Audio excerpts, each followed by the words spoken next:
This episode is sponsored by Echo. Hear clearly, care confidently. Learn more at echohealth.com. That's EKO health.com. And use code JSP for $50 off any stethoscope. Just Some Podcast Media. The thoughts and opinions on Just Some Podcast are of the hosts and guests and do not represent the views of organizations that employ them or they volunteer for. They are also not responsible for spontaneous black holes or nuclear wars that may occur. You have been warned.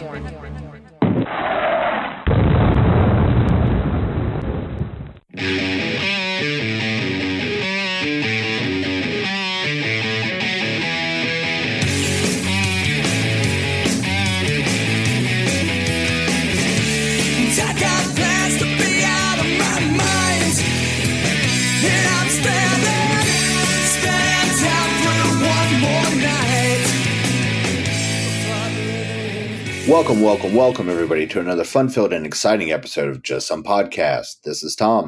Hey, this is Ben.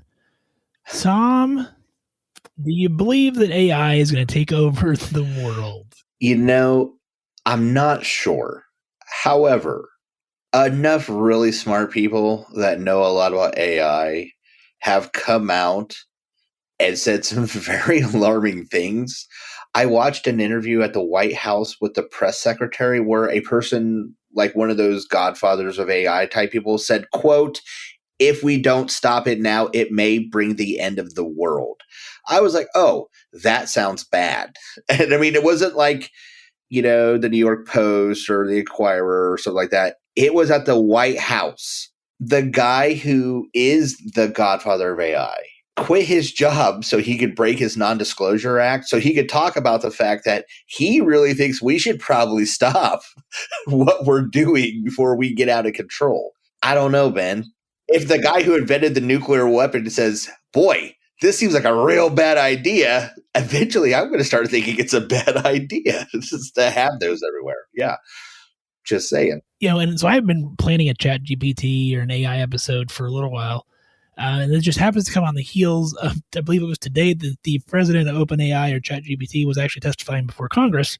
His recommendation to set regulations upon AI, and that, you know, here's how he would do it, and he was passing information along to the congressman, and basically that, you know, that we missed the boat with social media, let's not miss the boat with AI. And then I've seen some things today that Apple iOS 17 is going to have AI Siri. It's a double-edged sword, I think. You know, I can see some cool benefits of stuff, but then it's like a little creepy. But in iOS 17, I saw a TikTok earlier today about that if you record, I think it's like 150 phrases that it gives you, then it can capture your voice, and it can, you know, for people who are losing their voice or things like that, then you can just type it in and it will actually talk in your voice. Now, the cool part of that, I could see, you know, if you have older parents, grandparents, and, you know, I could see you wanting to record that on their phone and then keep that phone, because then you could always have their quote unquote voice. But again, it's a little creepy. Yeah, I have seen several things, including now, I don't know if it's the current version of Bard. I do know it was a Google team that was working with AI, but they did a demonstration where they told the artificial intelligence, make me I think it was like a dentist appointment, you know, for like it was a hair appointment. You're right. It was a hair appointment. Make me a hair appointment like on Tuesday. The assistant calls a live person, talks to them, and makes a hair appointment for them, and then just adds it to their Google Calendar. Yeah. And while I'm truly amazed, and I think how awesome that would be, I instantly also flash forwarded to all the bad things, like a Wall-E version of the world where it's just my AI talking to Ben's AI suddenly. And like, what do human beings like? I'm like, oh boy, this could actually turn out really bad. Look at DoorDash. Look what that has done to us. All right. I mean, yeah. An artificial intelligence that can do everything for you.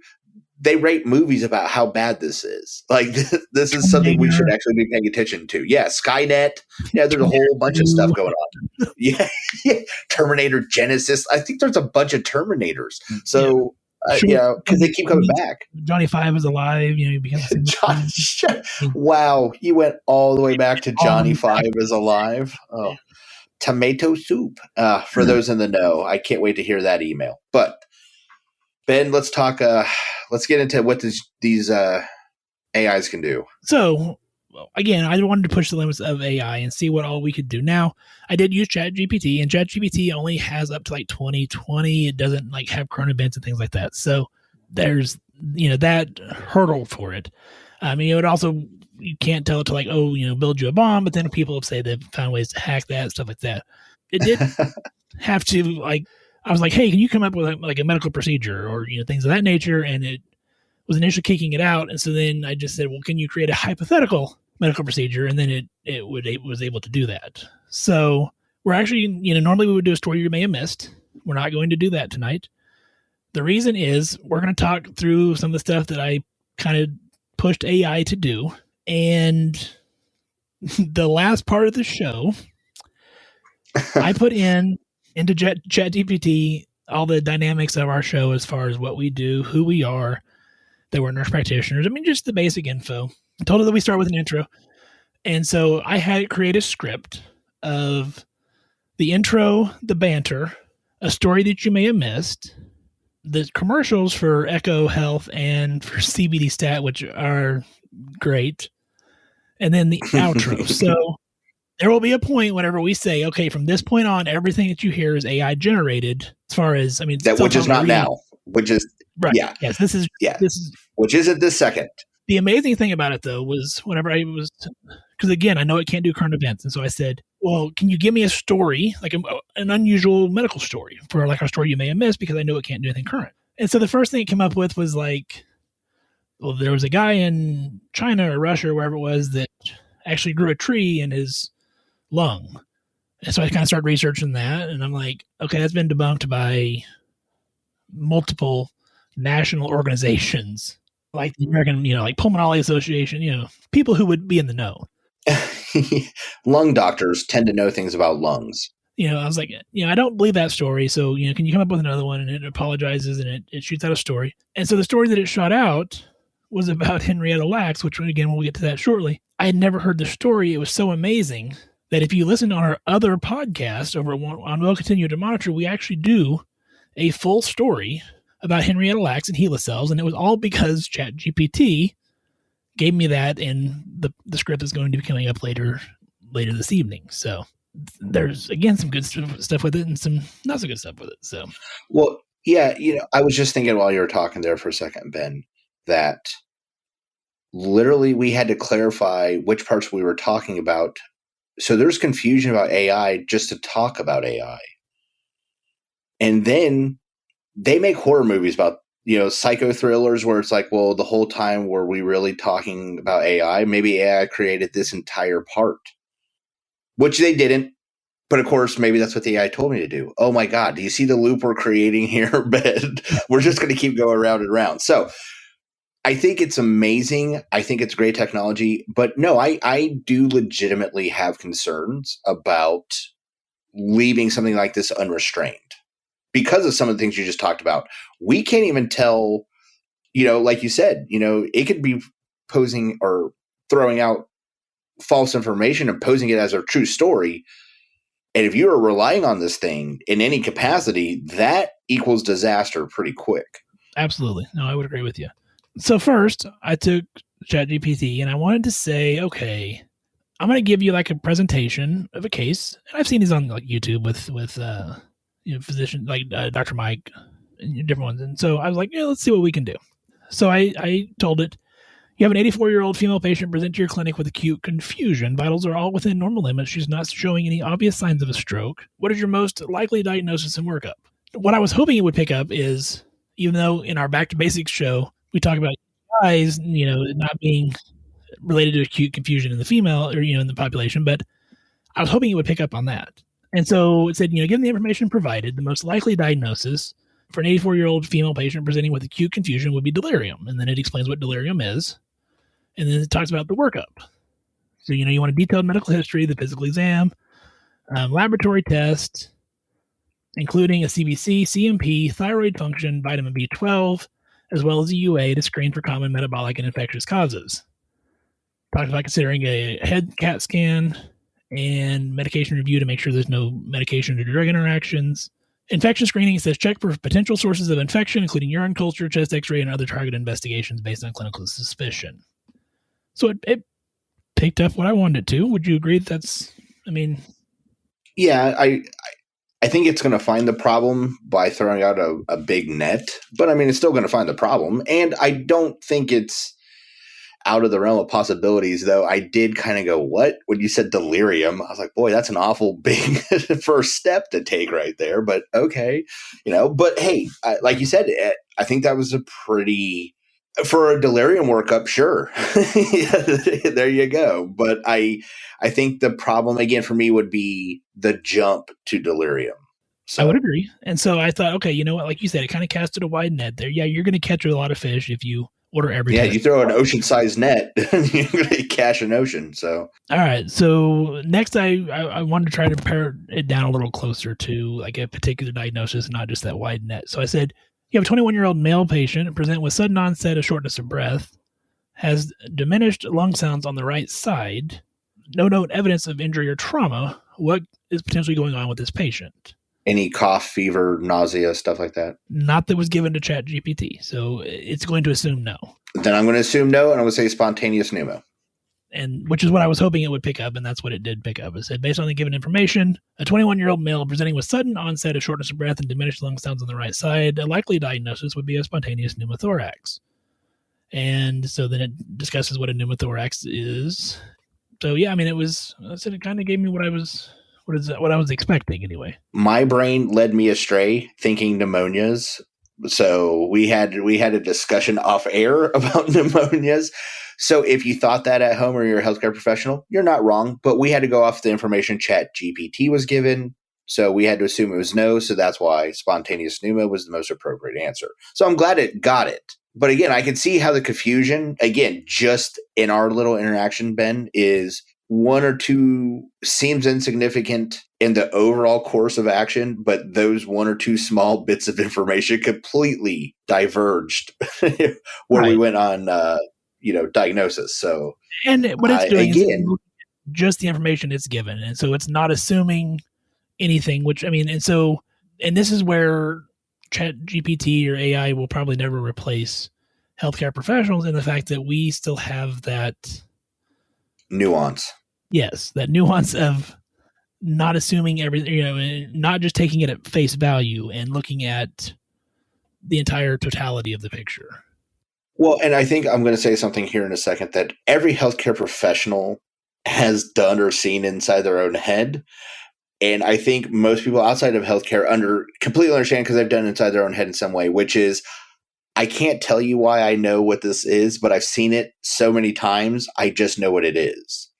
And for we'll say certain rashes, when you're seeing it, you're like, oh, I know that's poison ivy. They well, I wasn't around. Look, man, I can only tell you I've seen poison ivy 20,000 times at this point in my life. And I don't disrespect your opinion, but I'm going to treat it like poison ivy, and I bet it gets better. And what do you know? It usually gets better. And that's something you can't tell an AI, because if you are only going to let it judge you based on the symptoms you give it. Yeah.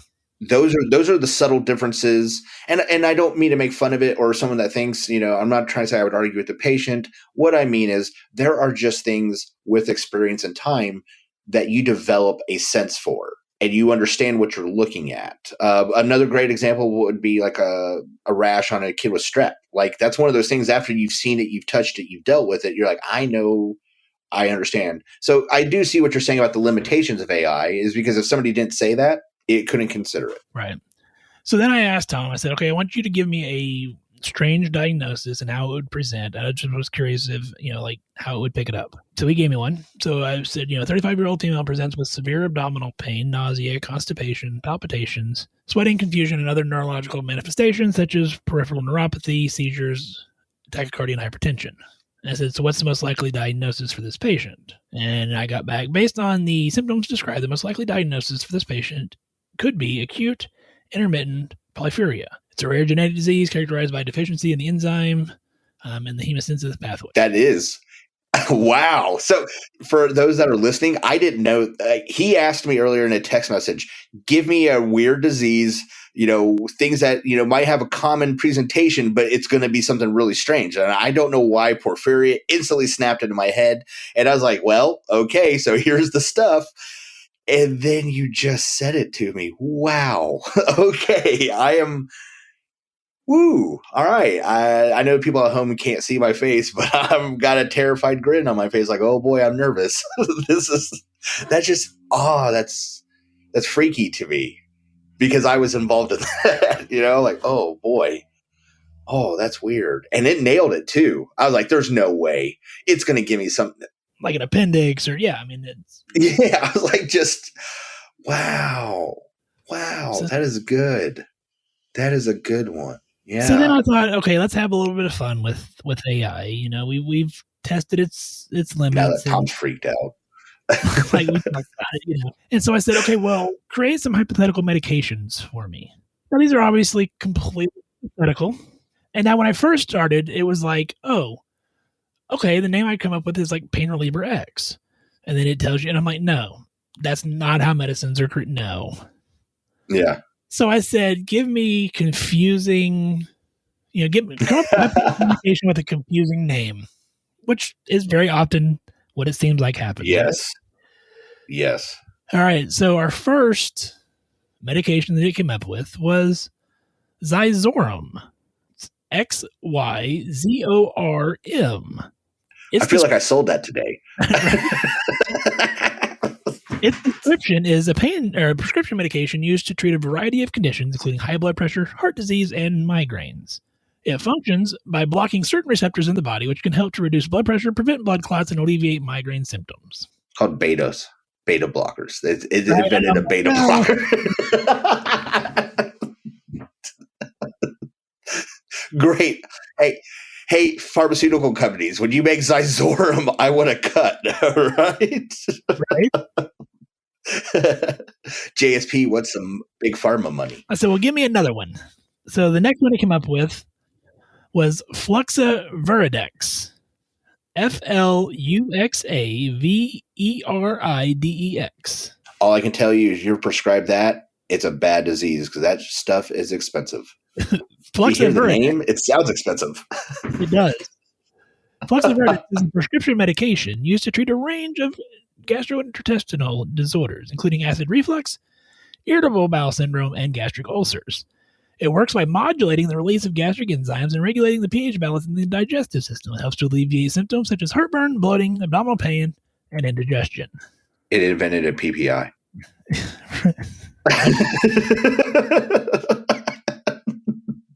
I think it's fantastic. I'm like, oh my God. One day someone's going to say something to ChatGPT or Bard, and they're going to do the answer. They're going to assume it's something else, and they're not going to realize they just invented a whole new science. They're like, oh my God, we didn't even know that existed before. Someone just asked ChatGPT to write their 8th grade paper on why you can't go faster than light. Suddenly we can go faster than light. It's going to be incredible, Ben. Based on those two drugs, I am very impressed with this ability to make things that sound real and I could possibly prescribe. So, nay, good sir. Just wait. Oh. So clearly, it's just creating different names and just putting random diseases in there. I mean, like you said, it's PPI and a beta blocker is kind of what it sounds like. So then I'm like, let's have some more fun with old ChatGPT.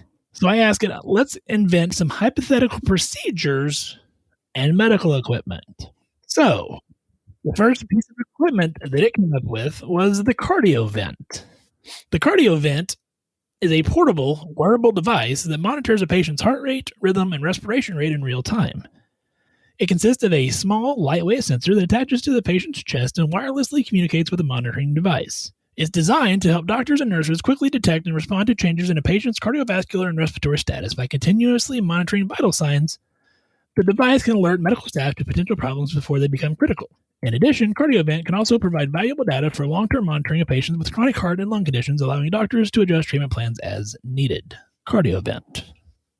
Well, okay, so it invented, we had like a portable for it's just saying where are your vital signs.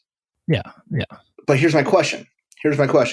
I'm not saying it's wrong because I think I heard you say the words wireless, and I might be mistaken. It did say wireless, yes. If you can make me a set of EKG patches that are wireless, that I can just put 1, 2, 3 little dots on a patient and then give them the free mobility to walk anywhere else and then report those vital signs, that would actually be every inpatient nurse just started clapping when they heard me say those words. Wait a second.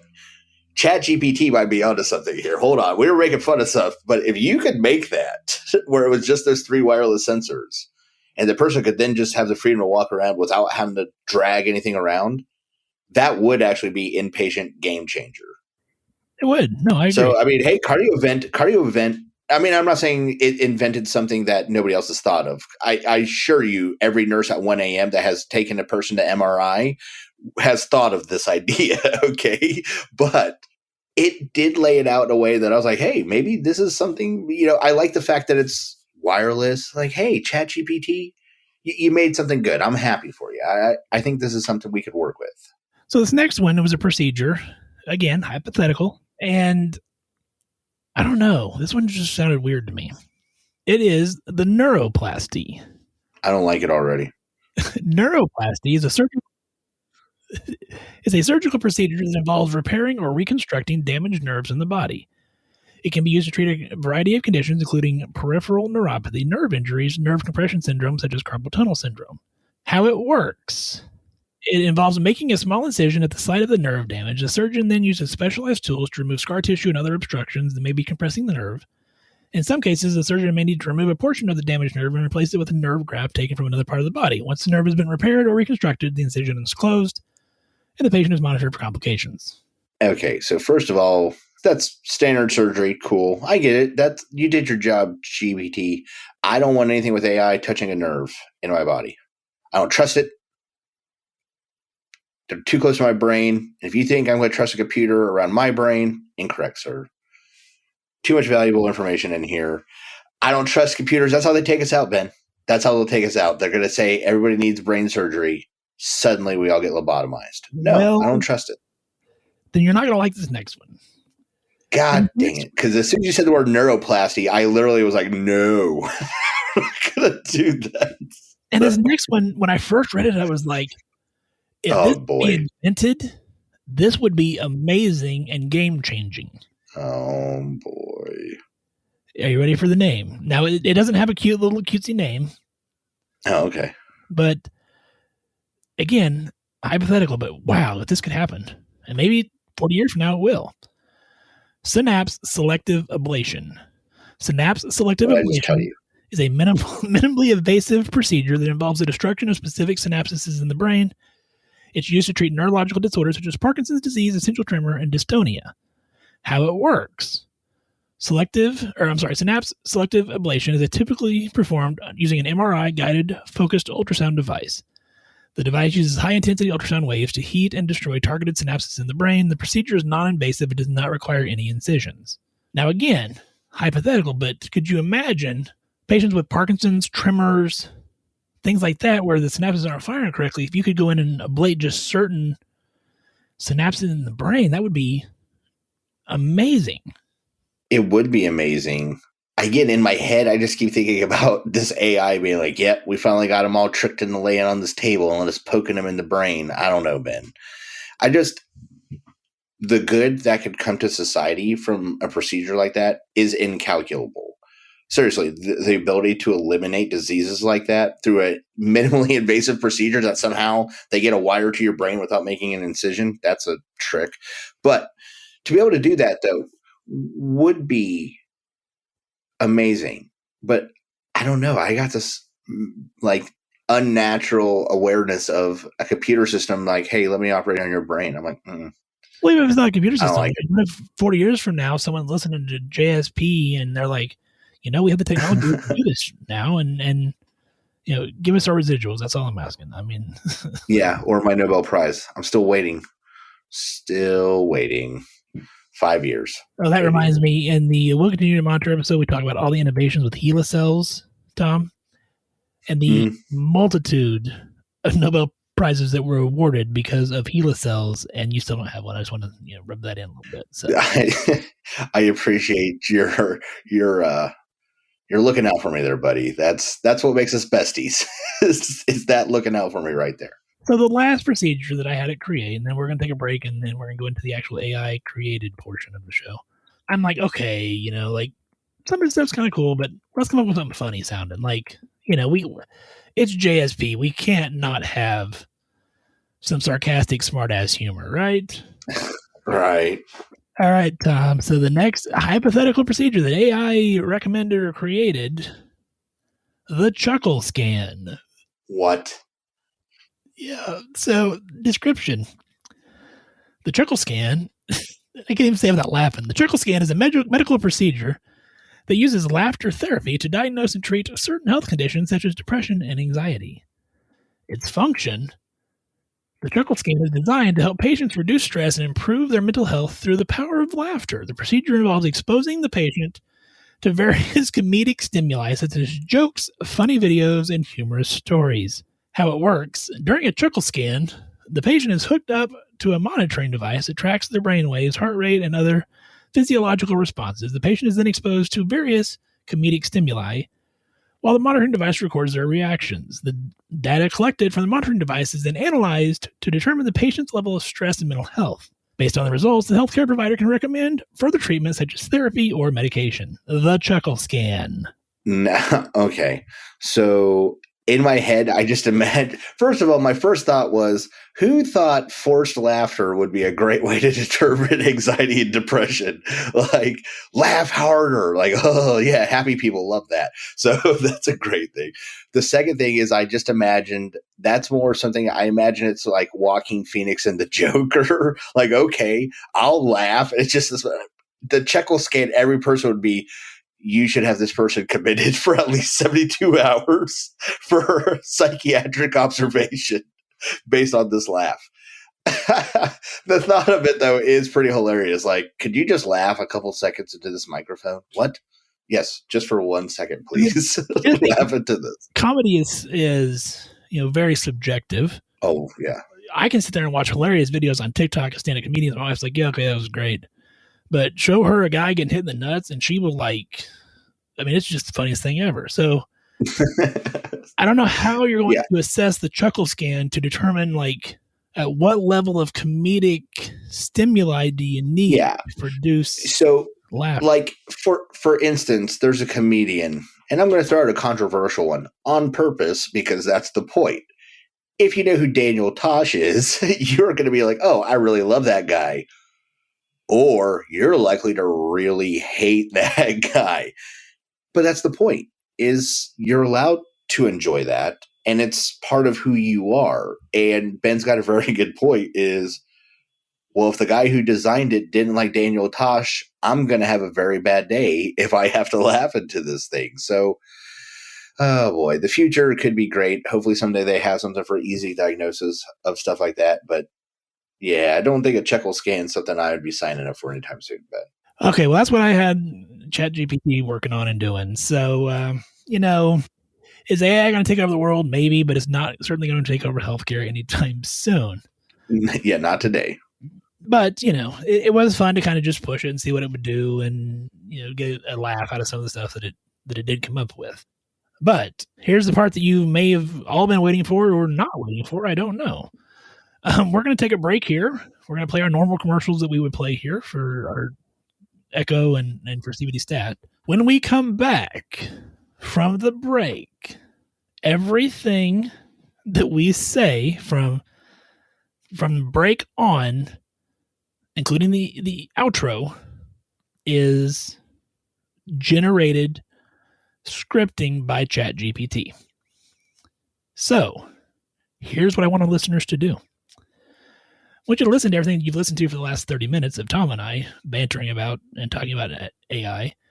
Then I want you to listen to probably the next 5 to 6 minutes of AI-generated script. You tell us which one's better. I'm voting for AI. So every episode will just be us reading ChatGPT. So to get an appropriate banter for the show. I did tell ChatGPT what the show was called, who the hosts were, how we were conversational, kind of how we did things, and just said, I want you to create a script. So we're going to, on the other side of the break, we're going to do an intro and a banter that it provided. We're going to do the story that you may have missed that it created, which I already talked a little bit about earlier. We're going to do the echo commercial that it created. We're not going to actually input the sound. We're just going to read what the sound said because that makes it even funnier. So we're doing the echo commercial. We'll do the CBD stat commercial and then the outro. And then that'll be the end of the show. So yeah, catch AI on the next side of the break.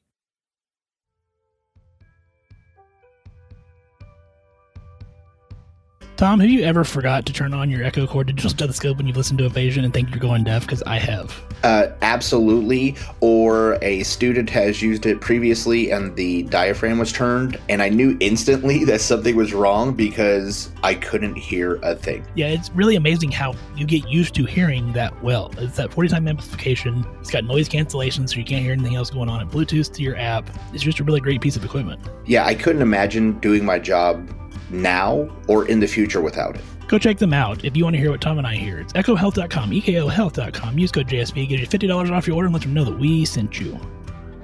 Tom, I'm still amazed that CBD Stat has not only come out with a brand new, stronger product, but they've dropped their prices across the board. It's really amazing what they're doing over there. It's fantastic work. Their product is great, and they are doing everything possible for all of their customers, both in healthcare and those outside of it. Yeah, and it is THC free, so it's legal all over the United States. And they love their healthcare people so much, they're going to give you a permanent 40% discount if you're in healthcare. You go to cbdstat.care/healthcare. You fill out that form, you get that permanent 40% discount. But Tom, they know that not all our listeners are in healthcare. So what can they do, Tom? Well, they can go to that website. They can put in the code JSP20 at cbdstat.care, and they would get the discount that they are looking for. 20% off just because you're listening to Tom and I's voice right now. Go check them out, cbdstat.care.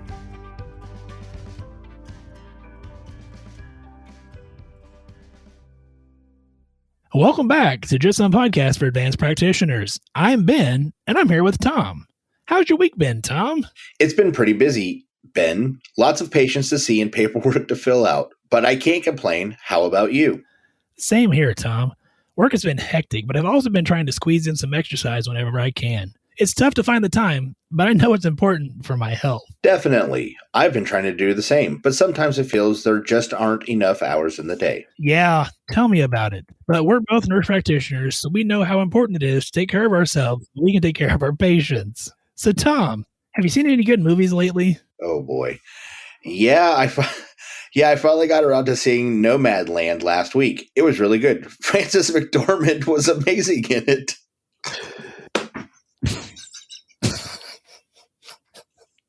Oh, I've heard great things about that one. I've been meaning to check it out. You should definitely see it. It's a really interesting look at the lives of people who live on the road and the challenges they face. Oh, God. Speaking of challenges, how's your golf game coming along?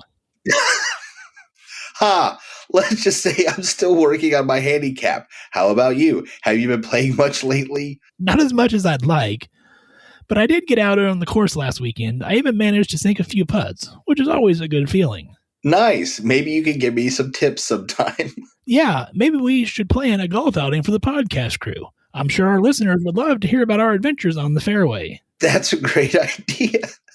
I'm always up for a little friendly competition. Maybe we could even get some of our healthcare colleagues to join us. Sounds like a plan. Speaking of healthcare, have you heard any interesting medical breakthroughs lately? Actually, I just read about a new treatment for Alzheimer's that's showing some promise. It involves using ultrasound waves to break up the plaques in the brain that are associated with the disease. Wow, that sounds fascinating. It's amazing how technology continues to advance and transform the field of medicine. Absolutely. It's an exciting time to be a healthcare professional, that's for sure. Story you may have missed. So here's an unusual medical story for your podcast. In 1951, a woman named Henrietta Lacks was diagnosed with cervical cancer. During her treatment, doctors took samples of her cancer cells without her knowledge or consent. What they discovered was astonishing. Her cells could survive and reproduce outside of the body in a way that no other cells could. These cells, which were later named HeLa cells after Henrietta Lacks, became the first human cells to be successfully cloned and grown in a laboratory. They were used in countless medical experiments and became a cornerstone of modern medical research, helping to develop new treatments for diseases such as polio, cancer, and HIV. Henrietta Lacks died from cancer, but her cells have continued to live on, helping to save countless lives and contributing to some of the most important medical breakthroughs of the last century. However, her family only learned about the use of her cells many years later, sparking a debate about the medical ethics and patient consent. Echo Health commercial. Background music and sounds of a heartbeat. As a healthcare professional, you need a stethoscope that you can rely on. Sound of a traditional stethoscope being used. But what if you could have a stethoscope that not only amplifies sound up to 40 times, but also cancels out background noise? Sound of the Echo Core Digital Stethoscope being used. Introducing the Echo Core Digital Stethoscope, the future of auscultation. Sound of the Echo Core Digital Stethoscope being used. With its advanced technology, you can hear heart and lung sounds like never before. Sound of the Echo Core Digital Stethoscope being used. Don't settle for a traditional stethoscope. Upgrade to the Echo Core Digital Stethoscope today and take your patient care to the next level. Sound of the Echo Core Digital Stethoscope being used. Visit ekohealth.com to learn more and order yours today. Use code JSP for $50 off your order. End of the commercial. CBD Stat commercial. Background music and sounds of nature. Are you looking for a natural way to manage pain and reduce stress? Sound of a person applying CBD oil. Look no further than CBD Stat. Our CBD products are made from the highest quality THC-free hemp and are available in both topical and oral forms. Sound of a person taking CBD oil orally. With CBD Stat, you can experience the benefits of CBD without the psychoactive effects of THC. Sound of a person applying CBD lotion. Our topical products are perfect for targeting specific areas of pain and inflammation, while our oral products offer a more holistic approach to wellness. The sound of a person stretching and feeling relief. Don't let pain and stress hold you back. Try CBD Stat today and feel the difference. Sound of a person relaxing, enjoying the benefits of CBD. Visit cbdstat.care to learn more and order your THC-free CBD products today. End of the commercial. The laughter needs to be in because that just makes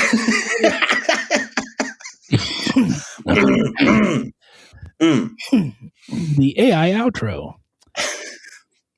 And that brings us to the end of another episode of Just Some Podcast for Advanced Practitioners. Thanks for tuning in, everyone. Yes, thank you all for joining us today. We hope you enjoyed the show as much as we did. Before we go, let's end on a lighthearted note. Tom, do you have any medical-related jokes to share? Oh, you know, I always have a few up my sleeve. Here's one for you. Why did the scarecrow become a doctor? I'm not sure. Why did the scarecrow become a doctor? Because he was outstanding in his field. Get it? Field, like a field of crops. Ha ha ha! That is a good one, Tom. All right, here's another. Why don't scientists trust atoms? I don't know, Ben. Why don't scientists trust atoms? Because they make up everything. Science humor at its finest. Ha ha! I love it. Well, folks, we hope those jokes brought a smile to your face. Absolutely. Remember, laughter is the best medicine, so don't forget to inject some humor into your day. That's right. Take care of yourselves and each other, and we'll catch you on the next episode of Just Some Podcast for Advanced Practitioners. Stay curious, stay compassionate, and keep making a difference. Goodbye, everyone. Outro music fades in. Practice swearing just to pass the time. Lately I see why I am alone. I caught some road rage and I thought of you. And all the many times you say I should have known.